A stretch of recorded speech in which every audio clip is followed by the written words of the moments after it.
Hello, my fellow social distancers and artists.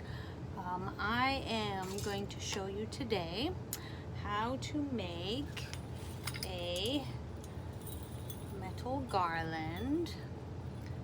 If you can see those, out of recycled metals. So I have a number of different types of metals here. This was a cat food lid. This one probably some kind of canned good. I do have, like as you can see, my D Fratellis. And I am working on a garland that is going to have stars, moons, and because I did not have a cookie cutter, I made my own little sun. So I'm going to use 3 different types of metal. I wanted the moons to be in white.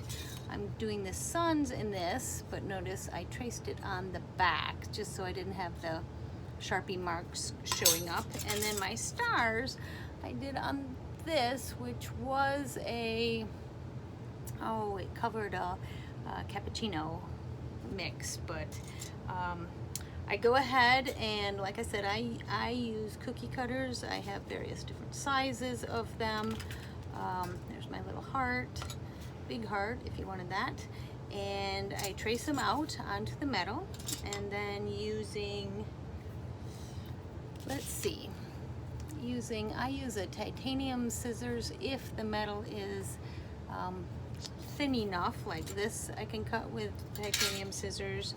My aluminum cat food can covers, but when I get to something a little heavier, I use a tin snips and I cut them out. As you can see, I have a little sun here, I have a moon. I haven't cut out stars yet. To smooth the edges, a couple different ways if you want to go low tech. I bought a sanding block, as you can see, it's well worn now, at the dollar store, and I just go ahead and run it on there until all my edges are not sharp anymore. If you want to do a little higher tech, I purchased a Dremel. So when I'm doing a Dremel, I take it around and smooth out all those edges that way. For cutting the hole in it, I gotta be honest, one of the best things I found is an old drill bit with a hammer, and just pound that in. Again, use your sanding block or your Dremel to smooth the edge on there. And then I'm gonna have you focus right down here a little bit on my set of stamps. So each one is a different letter. If I wanted to do the word joy, let's see, I'm going to do joy on this one here. I have to use something a little harder, and I go ahead, make sure your letters are the right way. I've done that accidentally. So I pound it in. Notice then I have the J, and then I'll add my joy. And that makes my word on there. For stringing it, I just purchased, love this. This is my 36 gauge. The higher the number gauge, the smaller the wire. And look at this. This is a super thin stainless steel wire.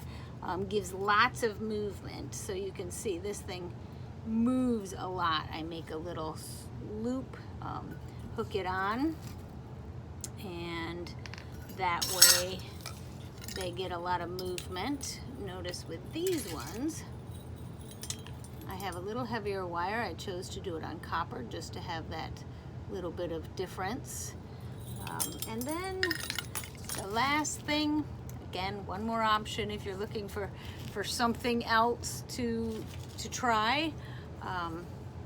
I have this lovely root that I found up on Bois Blanc Island, and I want to try doing some hanging from here so that it has a fair amount of movement anytime there's a breeze or anything. So that's one more thing you can try. happy creating. Hope you have fun. I'd love to see your results if you want to post them in the comments.